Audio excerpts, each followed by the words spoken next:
देखो बच्चों, आज हम यह टेबल निकालेंगे। इसको बच्चे बार बार भूल जाते हैं। 0, 30, 45, 60, 90 की ये मान जो है परीक्षा में देते नहीं हैं। ये आपको याद करने पड़ते हैं। हम भी बच्चों को याद करवाते हैं, बार बार भूल जाते हैं। लेकिन आज के बाद आप कभी नहीं भूलोगे। बस आज देख लो, आप छोटी सी वीडियो है और ज़िंदगी भर के लिए ये त्रिकोणमिति के मान है, आपको याद हो जाएंगे। याद भूल भी जाओगे तो आप सारणी बना लोगे और कोई टेंशन नहीं रहेगा। देखो 0, 30, 45, 60, 90। तो देखो साइन से शुरू करते हैं। तो 0 है शुरू में, ये ट्रिक है। 0, ये 1, 2, 3 और ये 4, पूरे 5 कॉलम है। ये हो गई 5 संख्या है। 4 सबसे बड़ी है तो 4 का भाग दे दो बटे में 4, 100 के बटे में 4 आ जाएगा। 4, 4 और 4। और उसके बाद इन सब का क्या लेना है, वर्गमूल लेना है। इन सब का वर्गमूल ले लेंगे, फिर जो संख्या आएगी उसको पहली रो में साइन का मान आ जाएगा। साइन जी, देखो 0 में किसी भी संख्या भाग देते हैं 0 आता है, और 0 का वर्गमूल क्या आता है, 0 ही आता है। तो साइन 0 का मान 0। 1 का वर्गमूल 1 और 4 का वर्गमूल कितना आएगा, 2। समझ में आया, ये साइन 30 की वैल्यू आ गई। 2 एकम 2, 2 दूनी 4। 1 का वर्गमूल 1 और 2 का वर्गमूल √2। 3 का वर्गमूल √3। 4 का वर्गमूल तो आ जाता है 2। 4 से 4 को काटेंगे तो 1। यहाँ कितना आ गया, 1। तो ये आपकी पहली रो आ गई, साइन की वैल्यू आ गई सारी। साइन 0 का मान 0, साइन 30 का मान 1/2, साइन 45 का मान 1/√2, साइन 60 का मान √3/2, साइन 90 का मान 1। अब आपको निकालना है कॉस का। तो कॉस का आप पीछे से आप शुरू करना। ये जो 1 लिखा है तो 1, ये √3/2 पीछे से आपको शुरू करना है। √3/2 और 1/√2 ये तीसरे नंबर पे आएगा 1/2। ये चौथे नंबर पे 1/2। फिर लास्ट, ये शुरू वाला और लास्ट वाला बन जाएगा। ये लाइन समझ में आई। पहली लाइन कैसे आई, पहली लाइन ये आपने देख लिया, 0, 1, 2, 3, 4 सब में 4 का भाग और वर्गमूल। इससे क्या है, साइन की वैल्यू आ गई। कॉस की वैल्यू कैसे आई, पीछे से शुरू करना है। 90 वाला 0 का बनेगा, 60 वाला 30 का बनेगा, 45 वाला 45 का, 30 वाला 60 का और 0 वाला 90 का। ये क्या हो गया, कॉस की वैल्यू। अब टेन थीटा बराबर क्या होता है, आप लोग जानते हो, आपने खूब कई बार पढ़ा होगा। टेन थीटा बराबर क्या होता है, टेन थीटा बराबर साइन थीटा बटे कॉस थीटा। साइन थीटा बटे कॉस थीटा, ये आप जानते हो। तो टेन थीटा यानी कि साइन थीटा में कॉस थीटा का भाग देना है। देखो जो वैल्यू साइन थीटा की है उसमें कॉस थीटा की वैल्यू का भाग देंगे। साइन 0 की टेन 0 की वैल्यू निकालेंगे तो साइन 0 में कॉस 0 का भाग देंगे। साइन 0 का मान 0, कॉस 0 का मान 1। 0 में जब आप 1 का भाग देते हैं किसी भी संख्या में, 0 में भाग देते हैं किसी भी संख्या का तो 0 ही आता है। 1/2 में √3/2 का भाग देंगे तो देखो 1/2 और इसमें हम भाग देंगे √3/2 का। तो देखो आप जानते हो 1/2 ये भाग वाली संख्या है, इसको गुणा में लिखेंगे 2/√3। 2 से 2 कट गया तो क्या बचा, 1/√3। तो यहाँ कितना आ जाएगा, टेन 30 की वैल्यू 1/√3। अब ये दोनों 45 में देखो 1/√2 1/√2 दोनों एक जैसी संख्याओं को आपस में भाग देते हैं तो कितना आता है, 1 आता है।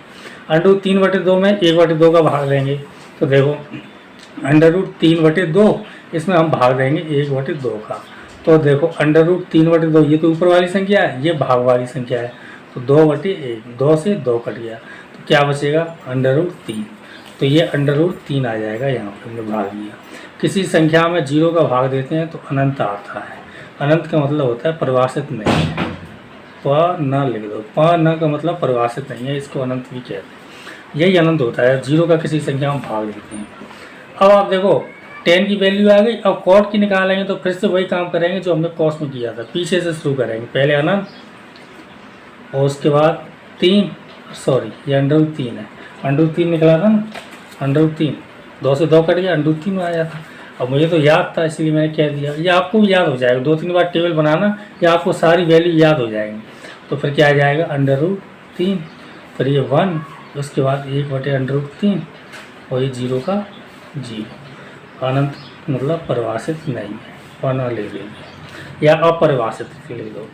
सेक क्या होता है, देखो बच्चों ये आपने पढ़ा होगा। सेक थीटा बराबर क्या होता है, सेक थीटा बराबर होता है 1/cos थीटा। तो जो cos थीटा की वैल्यू उसे 1 के बटे में लिख दो। तो एक के बटे में एक लगोगे तो एक में एक का भाग देंगे तब भी एक ही आएगा। अब ये अंडर 3/2 है, इसको एक के बटे में लेकर उल्टी हो जाएगी तो क्या हो जाएगा 2/√3। ये 1/√2 है, उल्टा होगा तो √2/1। तो नीचे तो एक लिखते नहीं है क्योंकि एक का भाग देते हैं तो कोई मतलब नहीं है, तो √2 आ जाएगा। अब 2/1 हो जाएगा तो नीचे तो एक लिखेंगे नहीं, तो 2 का 2। अब ये 0 है तो 1/0 लिखेंगे, तो किसी भी संख्या में 0 का भाग देते हैं तो क्या आता है अनंत, यानी अपरिभाषित, यानी परिभाषित नहीं। समझ में आया कि नहीं आया? अब फिर इसको उल्टा करके लिख दो। देखो पीछे से शुरू करो, अनंत, ये 2, और ये क्या है √2 है, ये 3 नहीं है। 1/2 का उल्टा किया है तो √2 ऊपर चला गया, एक नीचे आया तो √2 है, तो ये √2। उसके बाद ये 2/√3, उसके बाद ये 1। समझ में आया कि नहीं आया? बहुत सरल है। और इसको एक बार और देख लो। पहली लाइन साइन की वैल्यू कैसे निकालते हैं, 0 से शुरू कर, 0 1 2 3 4, 5 कॉलम थे और 5 वैल्यू हो गई, 0 1 2 3 4, 4 सबसे बड़ी है, 4 का भाग, ये ट्रिक है। ये क्या है? ट्रिक।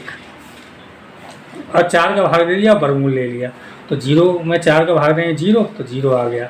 1 का वर्गमूल 1 और 4 का वर्गमूल 2, 2 एकम 2, 2 3 4 कट गया। 1 का वर्गमूल 1, 2 का वर्गमूल √2, 3 का वर्गमूल √3 और 4 का वर्गमूल 2, और 4 का भाग देंगे 1, 1 का वर्गमूल 1।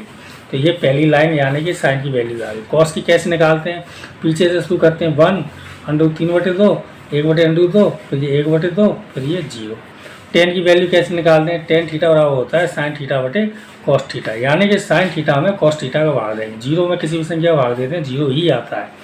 1/2 में √3/2 का भाग दें, 2 से 2 कट आए, 1/√3। ये दोनों एक जैसी संख्या है, और एक जैसी संख्याओं को आपस में भाग देते हैं तो 1 आता है, और 2 से 2 कट आएगा, √3 ऊपर आएगा, नीचे 1 को लिखते नहीं है। किसी संख्या में 0 का भाग देते हैं अनंत आता है, ये अनंत आ गया। उसके बाद कॉस थीटा को फिर पीछे शुरू कीजिए, अनंत, ये √3, फिर 1 और 1/√3 और ये 0। सेक थीटा बराबर क्या होता है 1/cos थीटा, जो कॉस की वैल्यू उसको 1/1 में लिखना है, तो 1/1 लिखेंगे तो 1 ही आएगा। √3/2 है, ये उल्टा हो जाएगा 2/√3। 1/2 है, ये उल्टा हो जाएगा √2/1, तो नीचे 1 लिखते नहीं है क्यों, कोई मतलब नहीं है। और 1/2 है तो 2/1 हो जाएगा, तो ये 2 लिखा है। और ये 0 है तो 1/0 का मतलब क्या होता है अनंत, तो यहाँ पे क्या लिखिए अनंत, मतलब पता नहीं, परिभाषित नहीं। फिर इसको पीछे से शुरू कीजिए, अनंत, यहाँ भी लिख दीजिए परिभाषित नहीं, परिभाषित नहीं है।